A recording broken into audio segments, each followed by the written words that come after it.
Okay, so here are the policies and kind of my expectations for you guys / what you can expect from me as your teacher. So the first thing I put up here is due dates. It says all assignments are due 1 week from the day they are assigned. So in other classes it might be different. I know on that slideshow Dave just mentioned that all of the assignments for that week are due on Fridays at noon. I'm extending that a little bit. Basically, like if I give you an assignment today, you have until next Monday to finish it. If I give you one on Tuesday, you have until next Tuesday to finish it. So yeah, you get that 1 week buffer just to give you some time in case you're not able to be here, or if you don't quite finish it up during class time. That way you have time at home to do it, or time to come in on Friday and do it as well. Any questions about the due dates? That's going to apply to every kind of assignment we could possibly have. It's all going to be 1 week from the day I assign it, unless I tell you otherwise. So the next thing on here is makeup work. So let's say you complete an assignment, I give it back to you, and you don't like the score you got.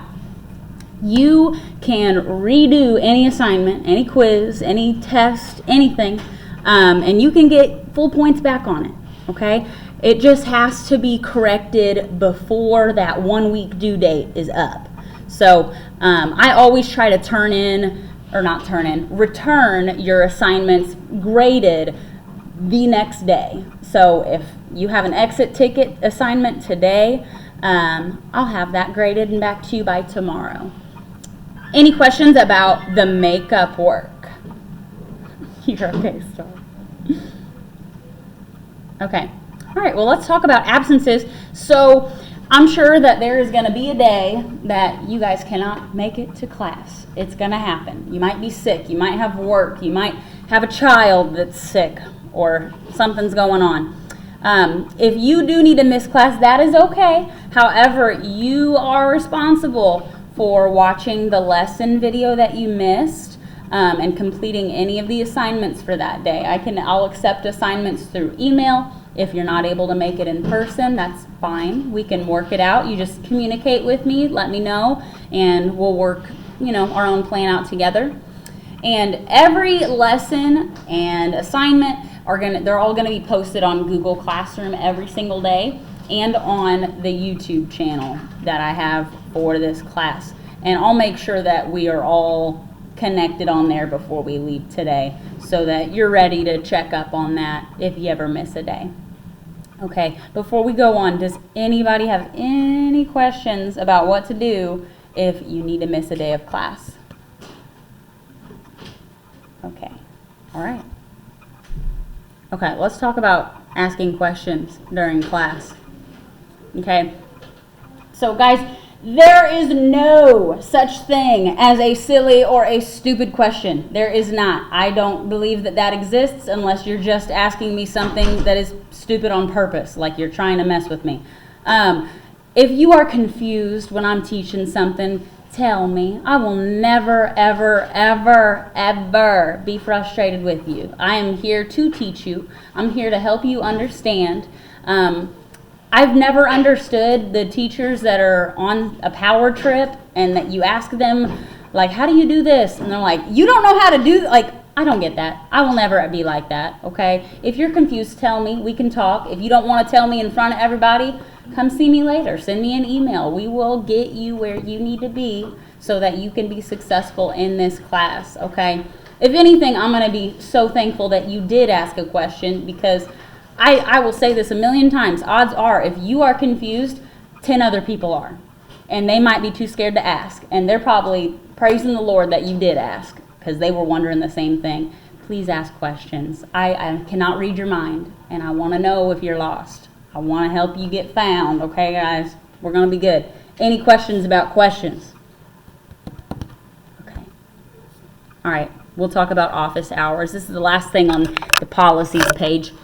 So we have classes at the Excel Center just from Monday to Thursday. Fridays, you guys get off. You don't have to be here. However, if you are struggling, like if you are feeling confused about what you learned in those 4 days, if you missed an assignment, you missed a class, anything that needs to be caught up on, every Friday from 9 a.m. to noon to 12 p.m., you guys can come in and you have access to us teachers, to your life coaches, to whoever you need to help you. We are all here to support you. Now, the only thing that I do have to mention as a bit of a boundary to prevent me from, I guess, needing to redo an entire 2 weeks of content while somebody who was here the whole time just needs help with one question and they don't have access to me because I'm stuck re-explaining something you missed because you weren't here. I will not re-teach a full lesson during office hours because of you missing or being absent. So that's why I record my lessons. So if you miss a day, you are responsible for going and watching what you missed on YouTube. Now, after you watch it, of course, if sometimes when you're not here in person, watching a video, it doesn't always click the same way it would. So after you watch it, if you are confused, please talk to me. I will happily explain anything and everything about the lesson. I just, if you miss a day, your first line of action is watch the video. Then you can come and ask me questions about it. And that's just to make sure that I can be available for the people that are here doing what they're supposed to be doing. Now, there's special cases in every circumstance. If you're not sure what to do, if you missed a day, if you're feeling really lost, really overwhelmed, talk to me. We'll work something out, okay? Any questions about that, guys? Okie dokie. Let's go to this next page. Math grade categories. So this is how your Synergy, that's the website we use to post grades on. This is how it's going to be set up. So there's not a due now today, but every single day that you come in, there is going to be an assignment put on the board. First thing you do when you walk in is you start working on that. That's called the due now assignment. It is not for a grade necessarily, meaning I'm not going to grade it for accuracy and see if you got the questions right or wrong.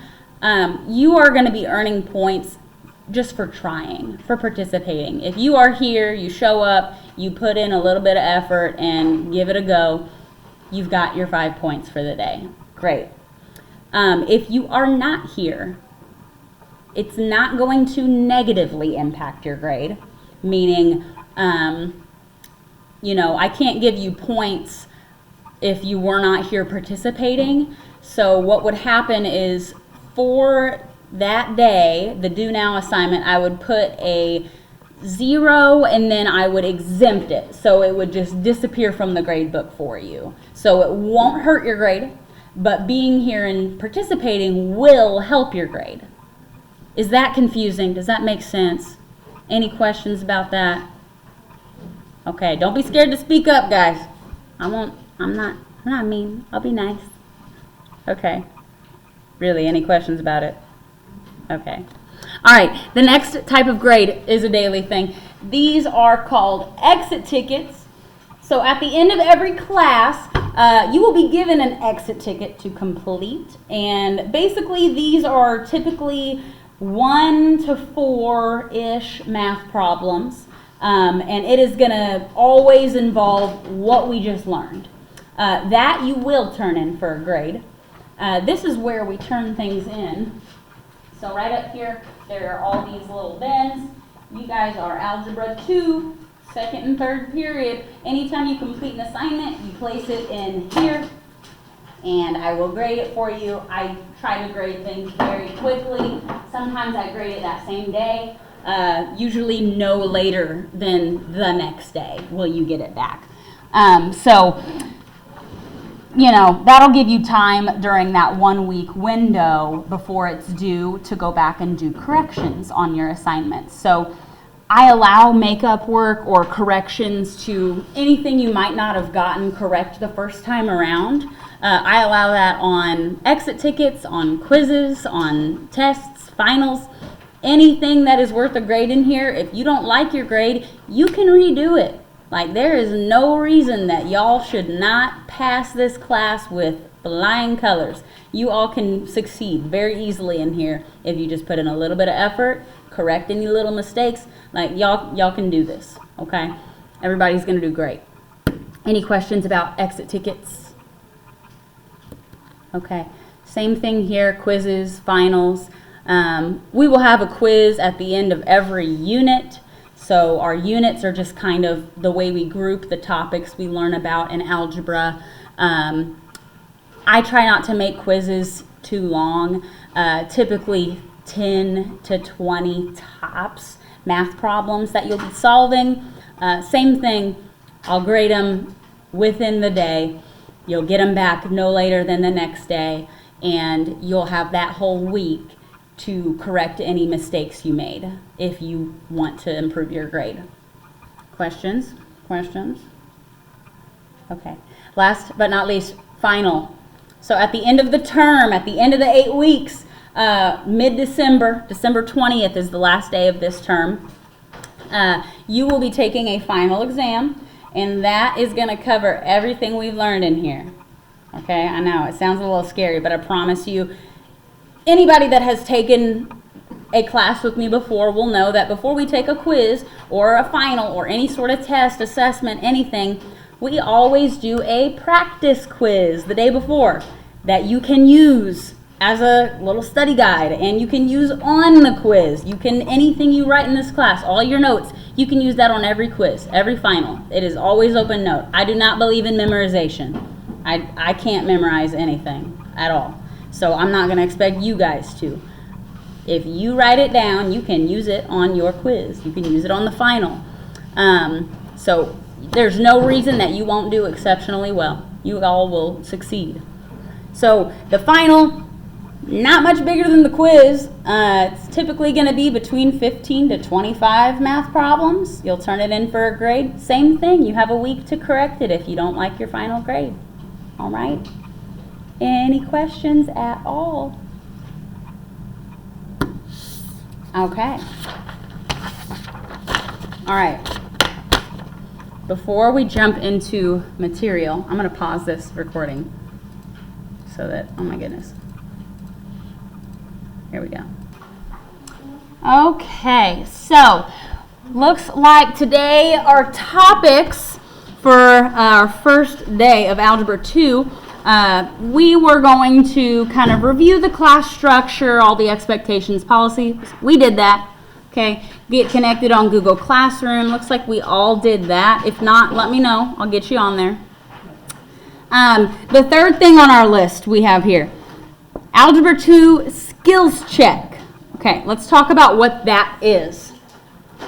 So, at the front of the room, I've got a little stack of these packets, and I'm going to show you on the projector. So, this is called a skills check. So, what we're going to do today, here in a little bit, is we're going to start off by having you guys take this couple of math problems here, and what you're going to do is, first of all, it looks like a lot. It's not, I promise. It's 11 multiple choice problems, and then 4 problems that are not multiple choice.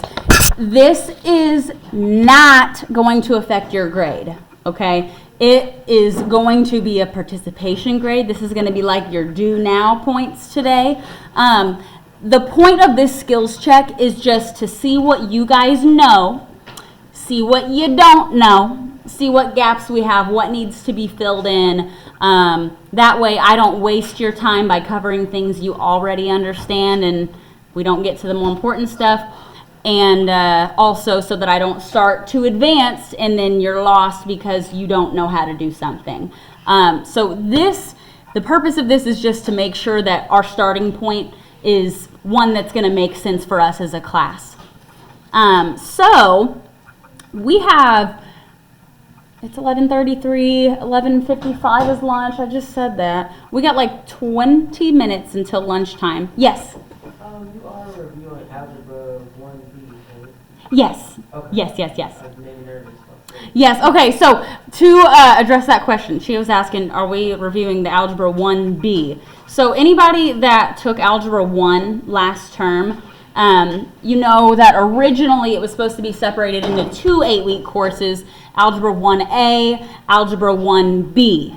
So what we've done, instead of making you have to take a whole another 8 weeks and then Algebra 2 and then pushing the graduation back, I talked with the life coaches and with our lead teacher, and I think we're basically, what I told them is, let's skip the 1B for a whole nother term, and I'm just going to put it at the beginning of Algebra 2. So built in automatically, you guys are all going to get a little bit of a review, and we're going to cover what would be covered at the end of Algebra 1. So hopefully that makes this a little bit less scary. We're not going to jump right into like solving quadratic equations. You know, we didn't cover that in Algebra 1. We're going to do a lot of those foundational skills that you need to know before we can get to the real crazy stuff. Okay, so what I'm going to have you guys do is up at the front of the room, I want you to grab one of these skills checks, okay? And I want you to just get as far as you can on it before lunch. If you finish before lunch, great. You can turn it in to me. If not, we'll work on it some more after lunch. I'll set a timer so that you can see when lunch is going to happen. Let's say I'm going to set a little less than 20 to give you guys some buffer time to get to lunch. So, I know, assessment on the first day, I'm mean. All right, I'll pause this. Look at this. Okay, so we have our skills check. Everybody should have theirs in front of them. Let's just start with question number 1. I encourage all of you, please ask questions. If we are going through and I'm explaining and everybody's like, oh yeah, and you're looking around, everybody gets it, and you're lost, tell me. I do not mind stopping and catching you up. I want everybody to feel okay. All right, so I have got an equation here. I've got 3 times x minus 7 equals 8. First of all, before we say what number x is, what is this x? Remind ourselves. Yes. Oh, I thought you were going to ask what it was. Oh, the number? Yeah, without saying the number, what's an x when it's mixed in with numbers or any letter? Variable. A variable. You guys remember what a variable is? Variable. It's just a symbol or a letter that stands for a number we don't know yet. So we're trying to figure out what number can we plug in to this equation that whenever I take 3 times a number minus 7, that it's going to be equal to 8. We're trying to make this true. So, how are we going to solve this? What's our first step here? Yes? The opposite of what it says, so negative 7 is going to be positive 7. Yes, guys. So, thinking back, remember, whenever we have an equation and we're trying to solve, we are working backwards to find our answer. So first, I want to get rid of any addition or subtraction I see. So I have 3 times x, that's multiplication. I have minus 7, that's subtraction. To get rid of minus 7, we want to do exactly what you just said, the opposite. So what's the opposite of minus 7? Plus 7. So I'm going to add 7 to both sides. We have to keep our equation equal. So we do it on both sides. Okay? And then what happens here with the minus 7 plus 7? Yeah, they cancel out. So we're going to cross those off. I am encouraging you guys to keep your work very organized, step by step. Do it slow, make it look nice and neat, because whenever we do it neatly and step by step, you are much less likely to lose a step and forget what place you're at in this problem. So, my 7's canceled. Now I have 8 plus 7. What is that? 15. And what do I do next? Bring it all down. Bring it all down. I still have a 3 times x. I still have an equal sign. The minus 7 disappeared. We got rid of it. So now I have a whole new equation. 3 times x, or 3 times what, equals 15. How will we figure this out? On both sides. Yeah, we're going to do the opposite. We're using our inverse operations. Remember that, guys? Okay, so, hello, Toby. Grab a skills assessment from the front. It's going to be on that little cart there, if you could. And we're going over all the answers right now. Yep, right up here. Thank you. Thank you, thank you.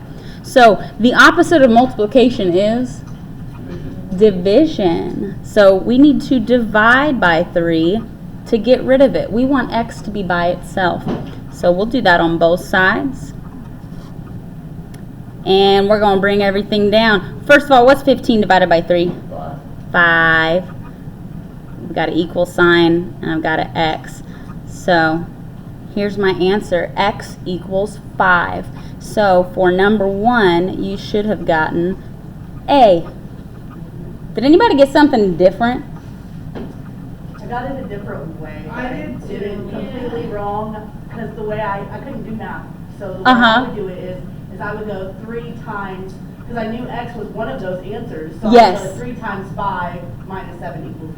You see what I'm saying? Yeah. And I would put each answer in there. Right. I found the right one. And there's nothing wrong with that. When you have multiple choice question, that's the beauty of it, is if you forget how to get to the answer, I've given you options for your answer. You could always take that 5, put it in there, see if it works. Take that 7, put it in there, see if it works.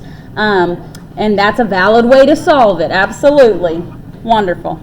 All right. Here, let me pause this real quick. Okay. Let's move on to number 2. Number 2 is a little trickier.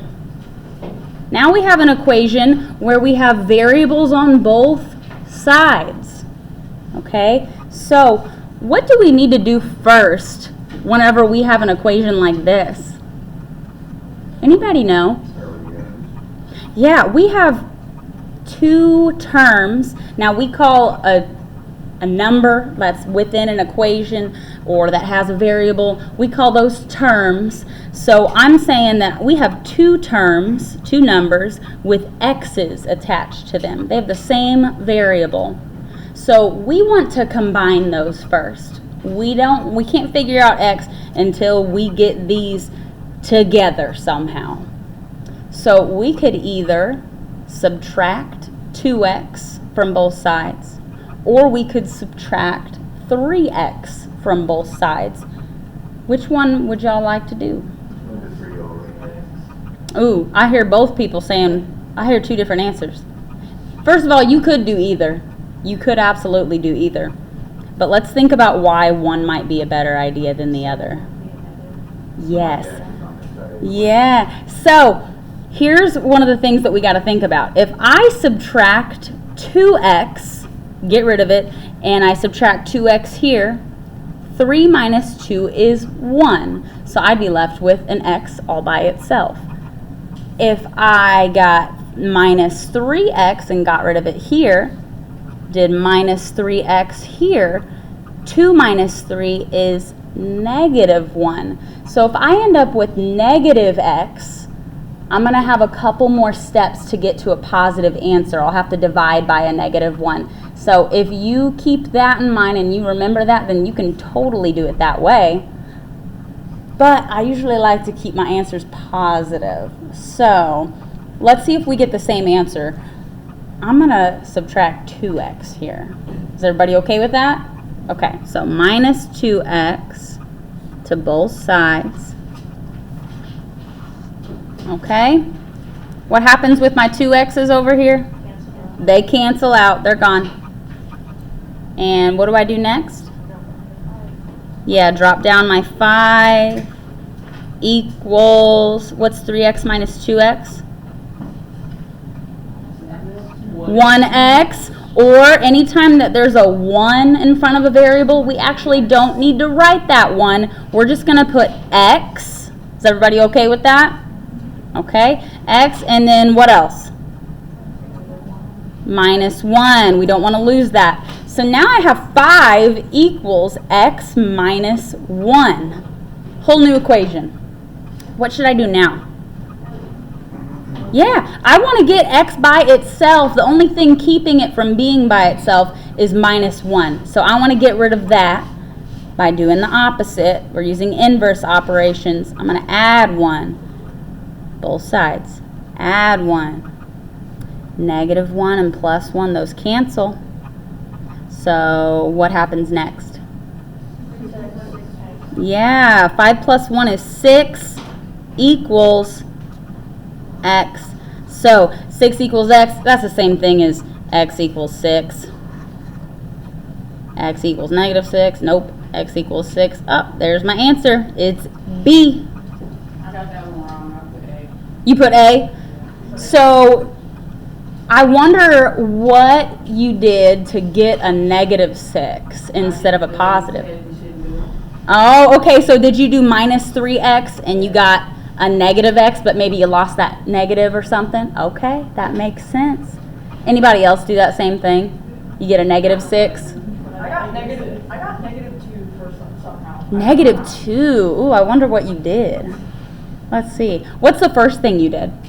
I don't even remember what I did. Did you not write the work down? No. Okay, I did it gotcha. all in my head, and I was Gotcha. like, So, number one thing I'm going to encourage all of you to do is always show your work as much as you can. Not because I want to be annoying and make you write, because if I can see your thought process and see the steps you took to get your answer, even if you get the wrong answer in the future, I can then look back and give you credit for the parts that you did correctly.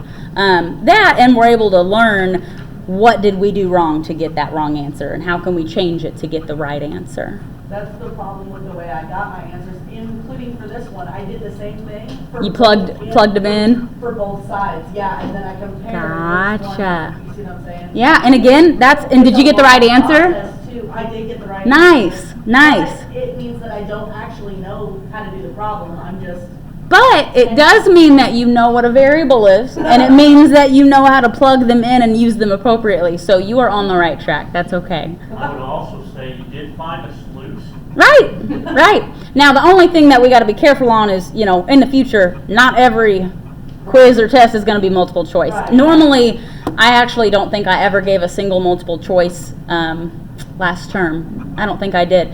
Mostly because I want to see that you know the process. But because this was just the first day, I didn't want to overwhelm everybody with, here's the problems, no hints, just do it. I think that would have been a lot. So I did want to give you choices this time around. But yeah, no, at least you understand that variables, you plug them in, you got the right answer. So that's great. That's wonderful. Any questions on number 2?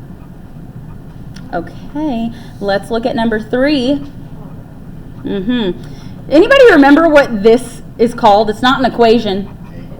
An inequality. An inequality. So the difference between an equation and an inequality, just to remind you guys, is that this side of the inequality, 4x minus 9, it is going to be greater than whatever 7 is, okay?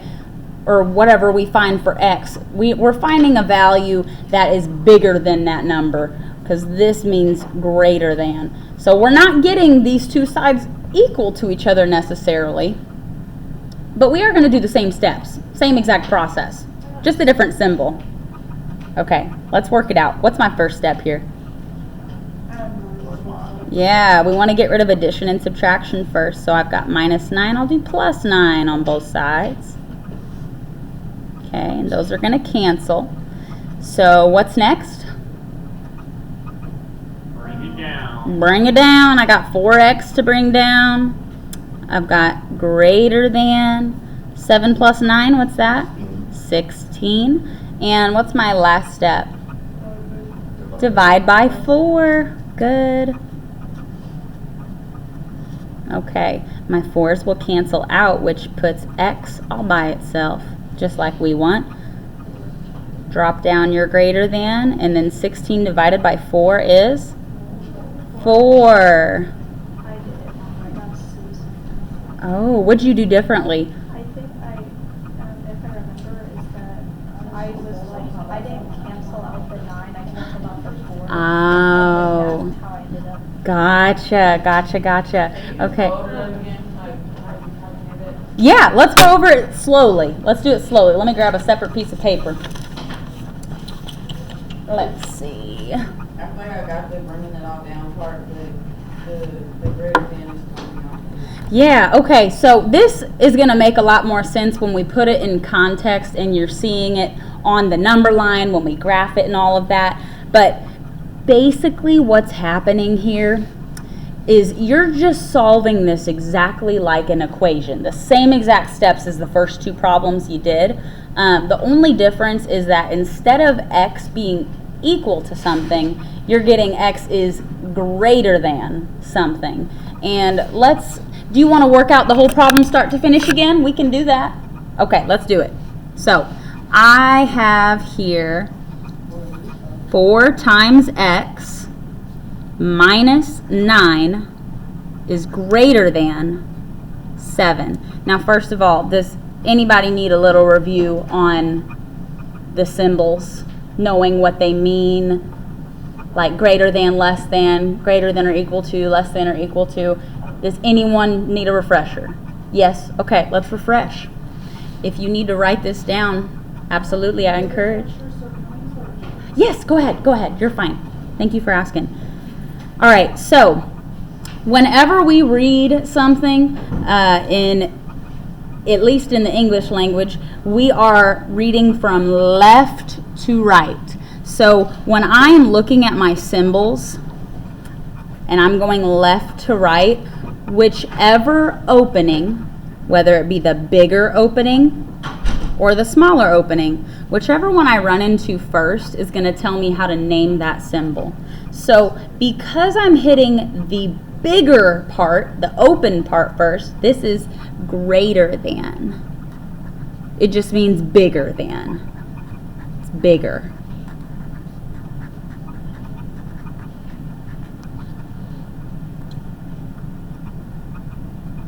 Okay, and the only thing different is when we add this little line underneath the symbol. What's this called? Yeah, greater than or equal to.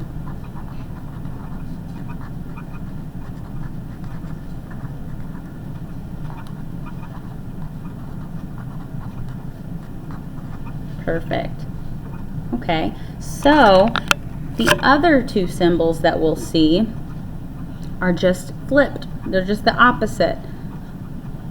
Whenever I'm going left to right, I'm hitting the small end first. So this is our less than symbol. Less than. And what would this last one be? Less than or equal to. Good.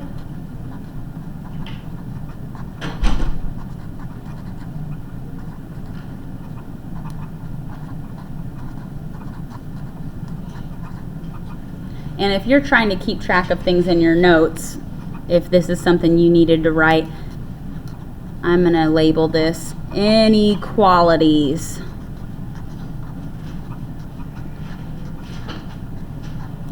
So if you think about it, it sounds like a big word, but if you break it down, in, that prefix usually means not, like in, not, equal, not equal.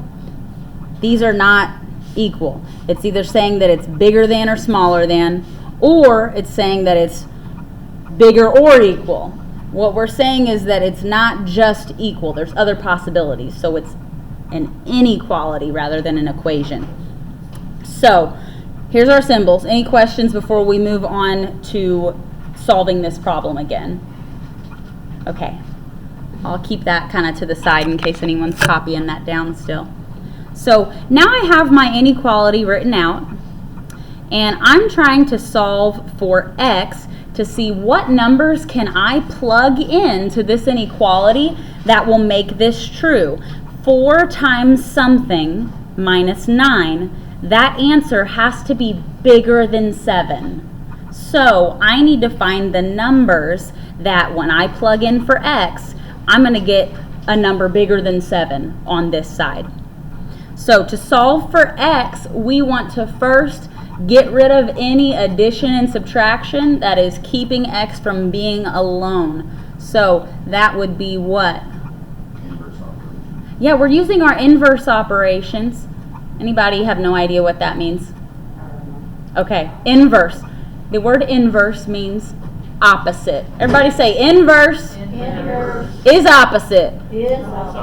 Good. Inverse is opposite. Operations are just the things you can do to numbers, like adding, subtracting, multiplying, dividing. It's just a fancy word for saying do the opposite. So if I see -9, what would the opposite of that be? +9. So I want to add 9 to both sides of my inequality. Okay, and -9 plus 9, those are going to cancel out. That's gone. So what do I do from here? Bring it all down. Yeah, so there's a couple things we could do. It doesn't necessarily matter the order we do it in. You could say, well, I crossed that off. Let's go ahead and bring down 4x and the greater than.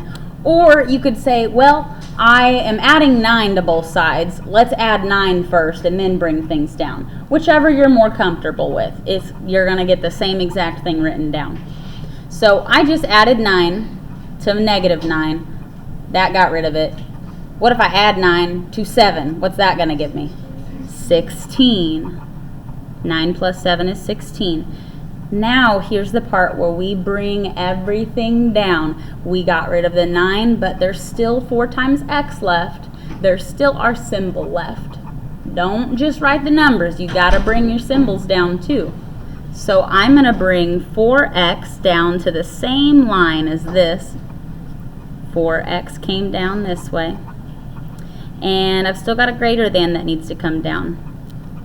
So now I've got a whole new thing going on here. I have an inequality that reads 4 times x, or 4 times some number that we don't know, is greater than 16. So what do we do here? I've got 4 times x.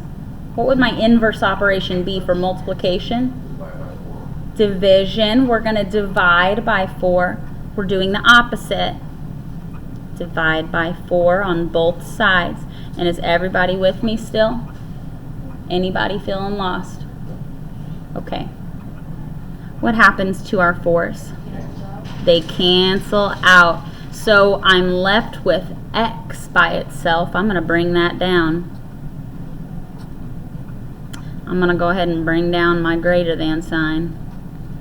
And then what is 16 divided by 4? 4. So now I've come to this answer which says x is greater than 4. What does this mean? Means that whatever the numbers are for the greater than equal what number is greater than 4.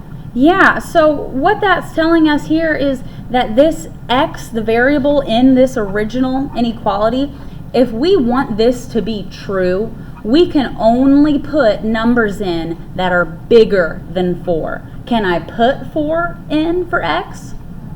No, because if I put x in here, let's replace x with 4. 4 is greater than 4. Is that true? No. 4 is equal to 4. It is not greater than 4, so we cannot use 4. What about 5 for x? Is 5 greater than 4? Yes. So we could use 5 for x. All I need you to tell me, though, is what x needs to be bigger than, which is 4. Does that make sense to everybody? Okay, great. Yes? Okay. I remember sometimes we would have to flip. Yes. When do we do that? Whenever you divide by a negative, which Okay. we did not go over in Algebra 1. We will go over it eventually. no. Good question, All I though. could remember is that it had something to do with division, so I was like, I divide it, I'll Yep. flip it. I don't remember. No, it's whenever you divide by a negative number, but we'll go over that more We went over that. when we did I? Yeah, we did. Oh, okay. Well, never mind. I did go over it, I guess. I don't know. Okay, guys. Let's look at number 4. Solving systems of equations. This is one that I expect lots of you don't remember how to do, and that's okay. We literally did like 5 minutes of this in Algebra 1 at the very end, like in the last 2 days. The only reason I know the number pattern of the answers is when I do graphing, and that's it. Yes. I'm so bad. Well, hey, if you get that, I mean, that's great. That's part of it. That's very good. Okay, so first of all, I gave you 3 options for how to solve this. This might look like gibberish to you if you're not familiar, and that's okay. We're going to go over it. So, basically, when we are solving a system of equations, we are trying to find the x value and the y value that make both of these equations true. We have to find an x and a y that make both of them true. Now that sounds scary if you haven't done it in a long time, or if you've never done it. That sounds terrifying, because just finding the x is enough. Finding both is a lot. So let's go step by step, okay? The first way that we could do this is through what we call elimination, okay? So does anybody know what elimination is? Where you're getting rid of something? Absolutely. I mean, in a non-math context, that's exactly what elimination means too. It's to get rid of something. You're eliminating it. When we are eliminating in a system of equations, you're doing the exact same thing. We are going to get rid of one of the variables. So let's explain how we do that. I'm going to rewrite this system on here. We'll go over it some. So I have x plus y equals 10. And then I have 2x minus y equals 5. So I'm going to put this over here. We need to think about which of the variables would be the easiest to get rid of if we were to take these equations, stack them on top of each other, and treat it like an addition and subtraction problem. So what does that mean? Let me show you. I've got x plus y equals 10. I've got 2x minus y equals 10. If I just drew a line under here. Say that again? Oh, sorry, equal 5. My bad, guys. Okay. So what we're going to do is just look up and down and see what is going to help me cancel things out. Now, for the elimination case here, I've given you kind of a nice example because plus y minus y, those are going to cancel out. So we've kind of already eliminated a y for you. So let's go through and add this up together.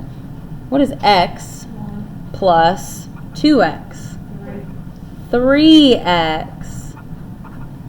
What is y minus y?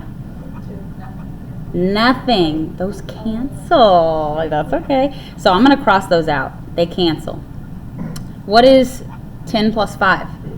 15. And I got to bring down my equal sign. Okay. Now I have 3x equals 15. I can solve that, can't I? Yeah. Okay, before we go into solving this, is anybody lost on what we just did here? It's okay if you are. Tell me, because I want to make sure you're okay. Anybody confused? Okay. All right. So now we have 3 times x equals 15. What do I do here? Just divide by 3 to get rid of it on both sides.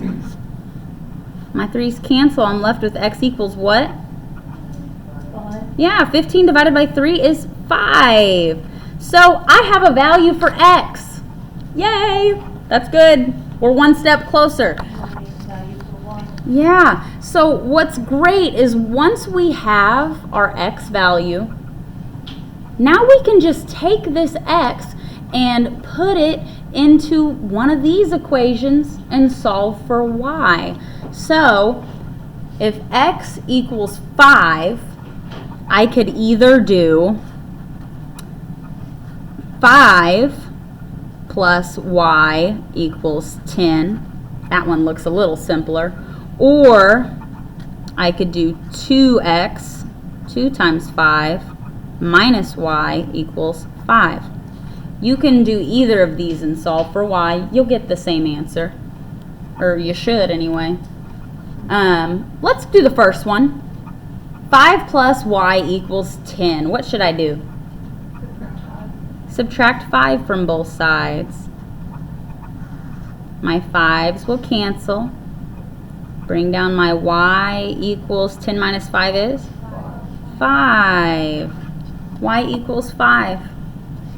And x equals 5. Now, what are these answers in the form of? Like, what is this? Coordinates. Anybody not know what a coordinate is? That's all right. Everybody say coordinate. Coordinates. Coordinates. Good. Okay, a coordinate is a location on a graph. All right. Whenever we're looking at a graph where you have the y-axis and the x-axis and it's a big grid, all these are telling you the first value is your x, always, that never changes. The second value is your y, always, that never changes. This is going to tell me how far over to go in the x direction. So in this case, I'd go over 7. And then my y, the number there, tells me how far to go in the y direction, which is up and down. So if I had a graph, here, like this. See, here's my y-axis, here's my x-axis. I'll do 5, 5, because I know I'll have room for that. My x is 5, so I'm going to start from 0 and go over 1, 2, 3, 4, 5. There's 5 in the x direction. Now I'm going to go in the y direction. That's up and down. 5 more. 1, 2, 3, 4, 5. That's my coordinate. A coordinate is just two numbers in parentheses that tell you an x value and a y value. So since we solved x as being 5 and y as being 5, which of these is our answer? B. B. 5, 5. Awesome. Okay. Any questions about number 4? That was just the elimination method. That's the method I would recommend doing for this one. We could go through all the others, but we're probably going to get a little more in depth with it later on, because I want to make sure we get through as many of these questions as possible. Anything on this before we move on? Okay, let's go to the next page. Okay, on page 2, we have the title of Functions and Graphs. Okay, so this is going to be very fresh in your minds if you were just in Algebra 1 with me. If you have not been to school in years and years and years, it's okay. I will get you there. It's okay. This is probably going to feel unfamiliar if it's been a while, but once you see it, if you've done this before, first of all, if you're in Algebra 2, that means you've done Algebra 1. If you have done Algebra 1, which you should have if you're in here, then this should eventually click and you'll remember, like, okay, I did do that a while ago. So, let's talk about number 5.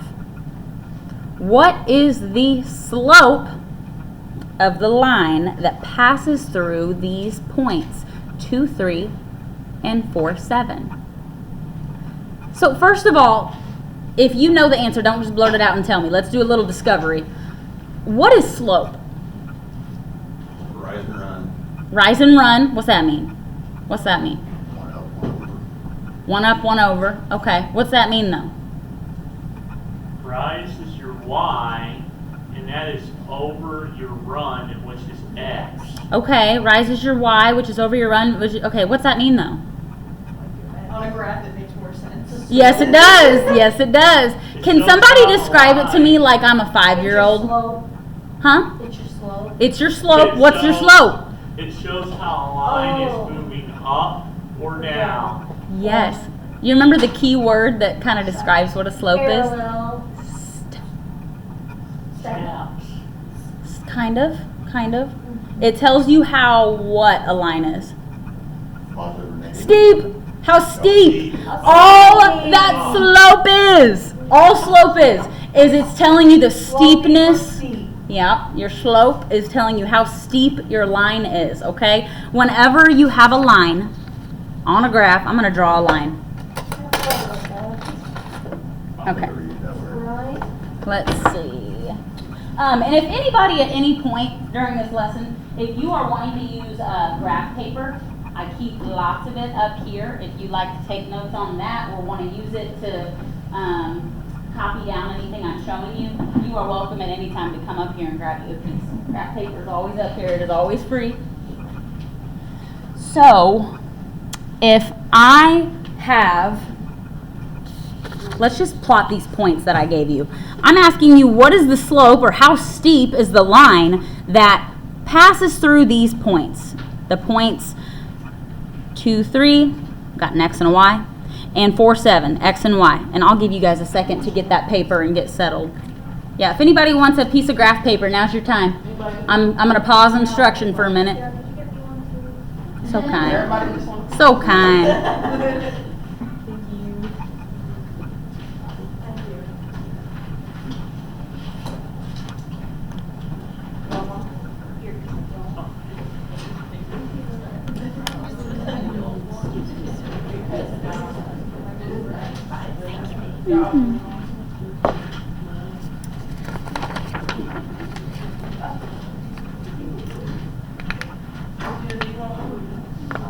Anybody down there want one? So we grab it.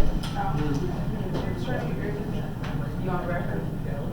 No, I don't like that. Thank you guys for helping each other out, really. That's so kind. Okay, guys.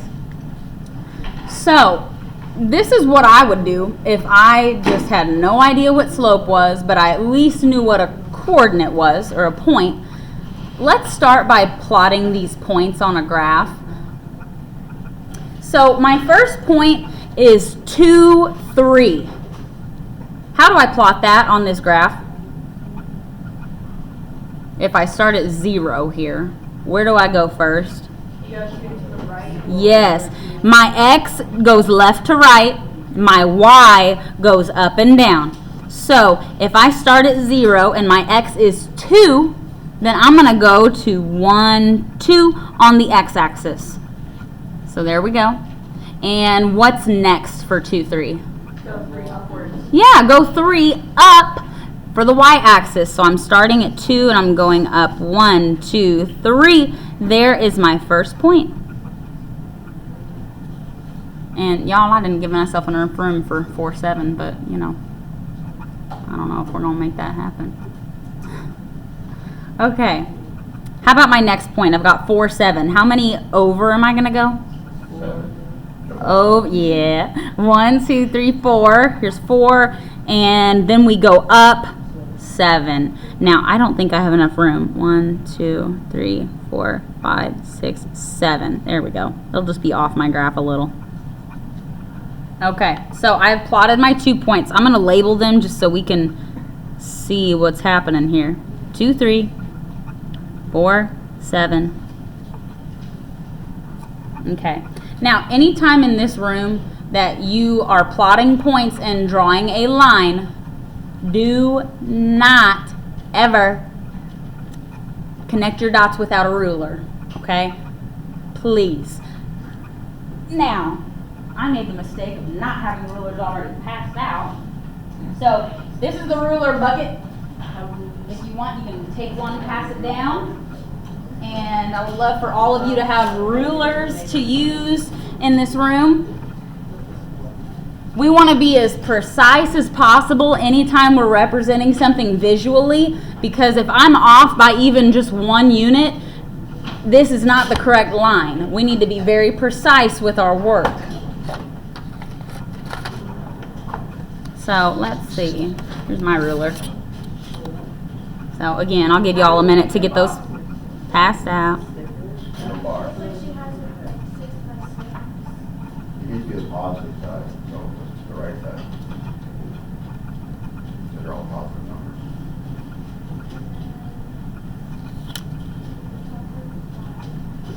Yeah, so if you're wanting your paper to look exactly like mine for any reason, here's the dimensions that I used.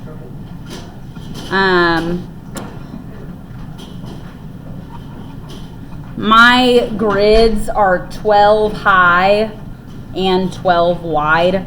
You don't have to make it look like this. This is just what I did. I'll make some copies so that you guys can have more exact grids. Yeah, you're right.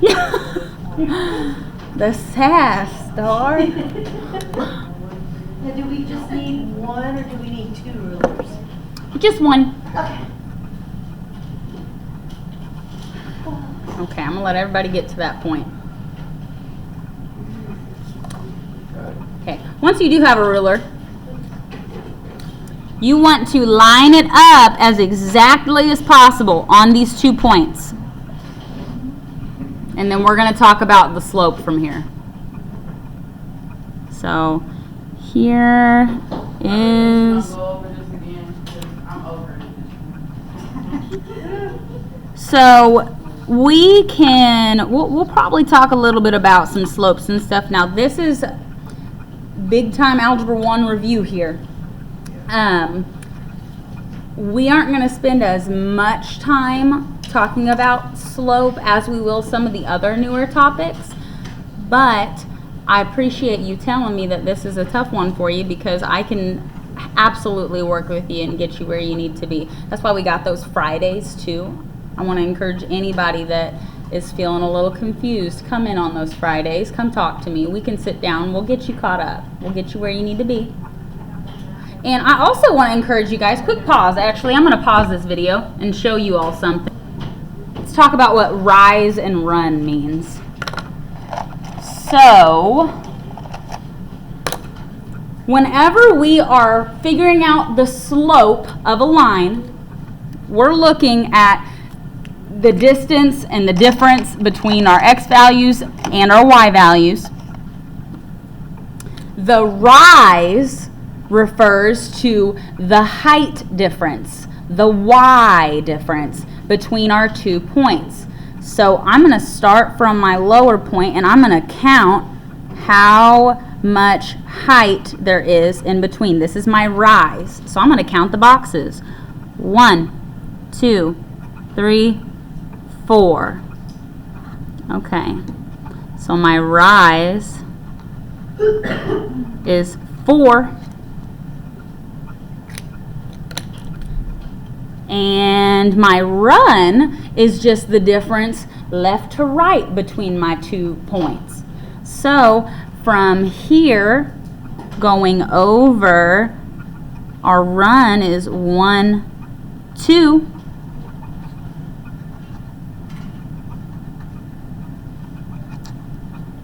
Okay? And I heard somebody say it a minute ago, slope is rise over run. So I'm going to write that out. Slope is rise. And guys, if you are taking notes, I'm going to very strongly encourage all of you. I put highlighters, colored pens in those little bins. Use colors on your notes, things. I just think it's going to help you visualize what's going on better. I'm going to understand this a lot better than if it was all written in black ink. But if that doesn't help you, obviously, it's just, you know, that's just my advice. I like using colors. So if my slope of this line is rise over run, and my rise is 4 and my run is 2, what's my slope gonna be? 4 over 2. Yeah, slope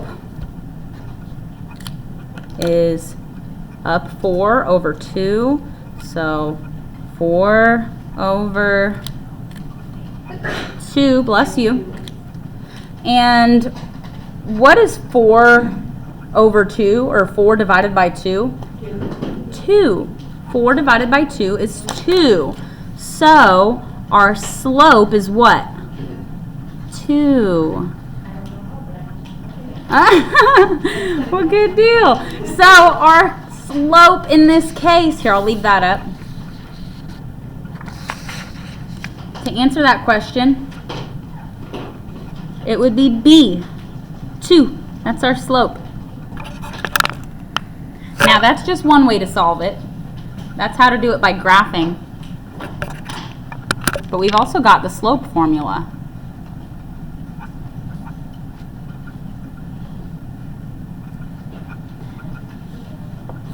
Now guys, don't be stressed out if you are feeling really behind right now. Don't be stressed out, because what I'm going to do is at the end of class, once we've gone over this, I'm going to have you turn these back into me before you leave, because I want to look through and see what are the problems most people messed up on, what are the things we struggled on, and based off of that, we'll do more review before we... Next, do we staple this to it as well? You can if you want. You don't have to, though. Up to you.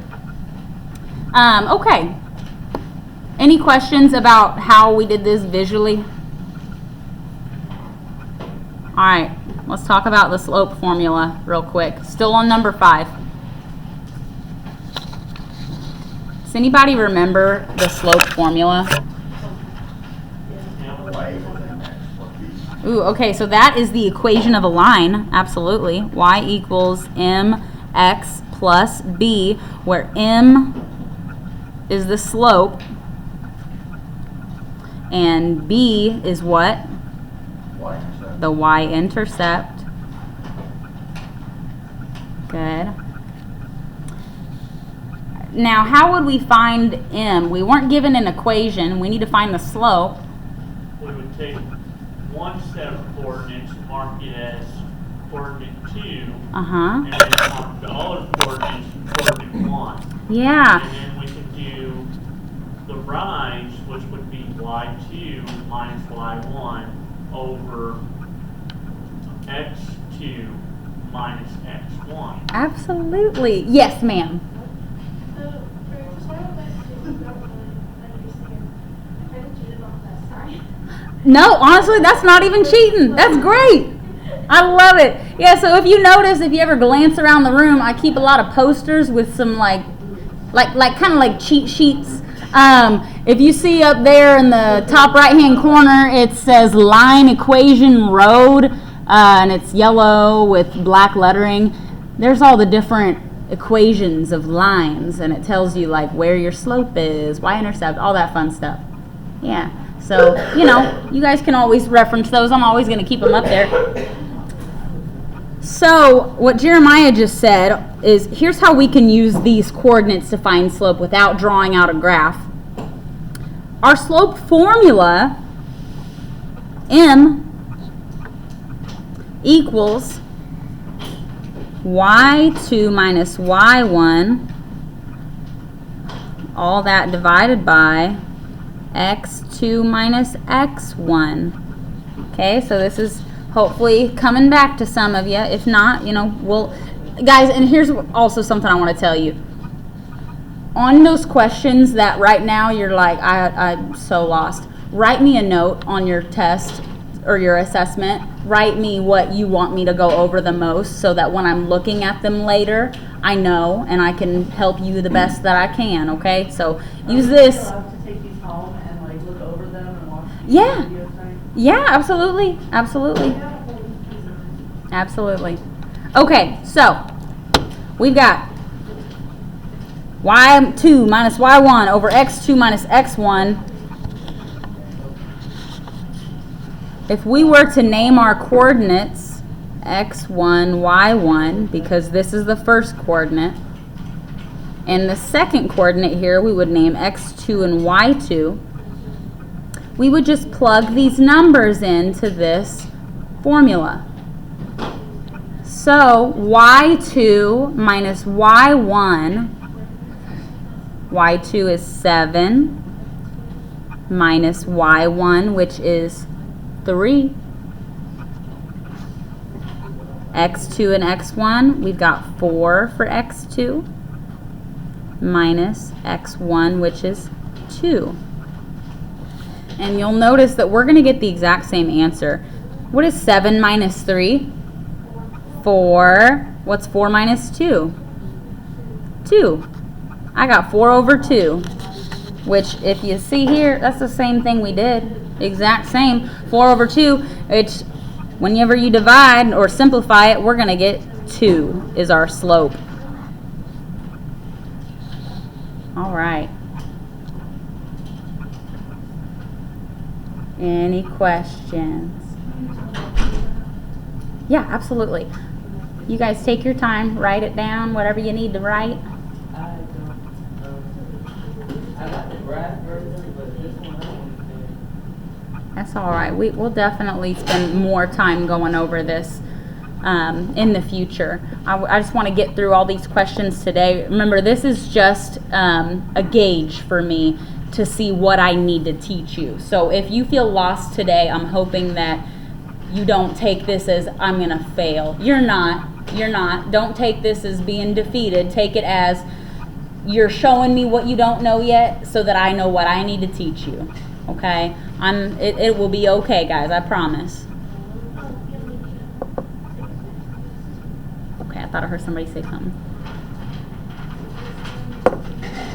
Okay, does anybody still need more time to write on this? Yes. Yeah, yes, absolutely. Go ahead. You are fine. Well, you have a great day.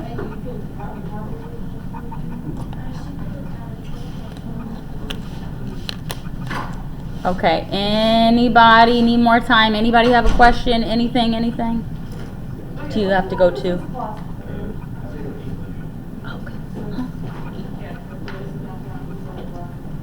Okay, yeah. In about, yeah, we got 7 minutes still. 7 more and I'll let y'all go. Okay, let's go to number 6. Let's get as much as we can done in these last 7 minutes, guys. All right. Number 6, is this equation a function? Sure. What's a function?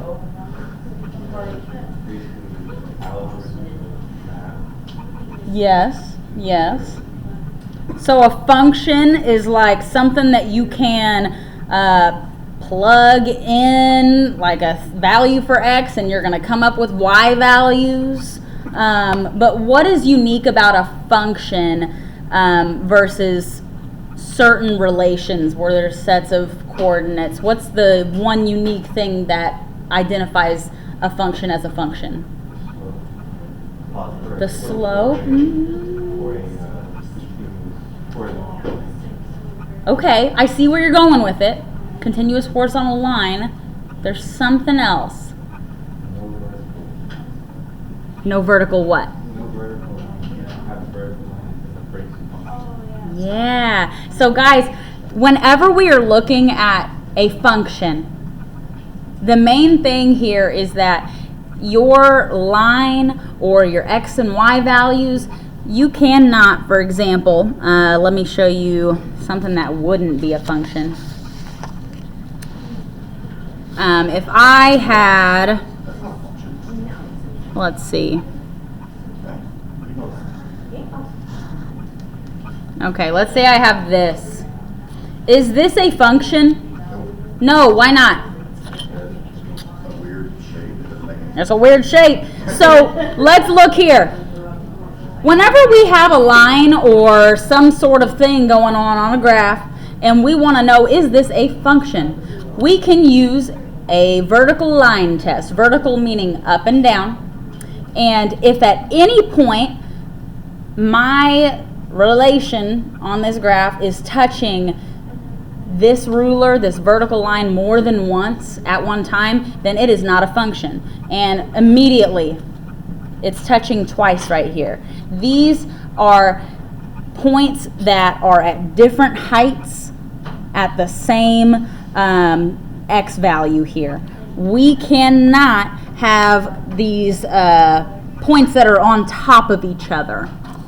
So something that would be a function would be like this, for example. Whenever I pass this line across, notice how it's only ever touching my ruler in one place at a time. There's never going to be 2 points touching at a time. This is a function. The other way that we look at functions is with the x values and the y values. So what do we know about the relationships between like the x values and the y values of a function? What do you guys remember learning about that in Algebra 1? Every x only has one y. Yes. Okay, everybody, this is important. Functions. In a function, every x value can only have one y value. If it ever has more than one, it is not a function. Here's what I mean by that. If I draw a chart for x and for y, and we had values like 1, 2, 3, 4. As long as every number for 1, 2, 3, and 4 is, you know, as long as I don't have, let's see. As long as I don't have more than one number that's possibly paired with 1 or possibly paired with 2 or with 3 or with 4 or any of the other x's, then it's going to work. Guys, I have a feeling that a bunch of y'all are confused about functions. Raise your hand if you're lost. All right. Okay. So that's okay, guys. I don't want you to freak out. We are going to go over this more next week. Obviously, we need it. That's okay. That is okay. Today, we're just going to go through and see what answers we got right and wrong. So I don't want to get too much into the explanation because we got like 0 minutes. Actually, okay. It's time for y'all to go. Class dismissed. We'll talk more later. Don't be stressed, guys. I would like if you guys would give these back to me so I can look at your work. And we will finish reviewing this tomorrow, okay? We're going to go into more depth tomorrow. All right.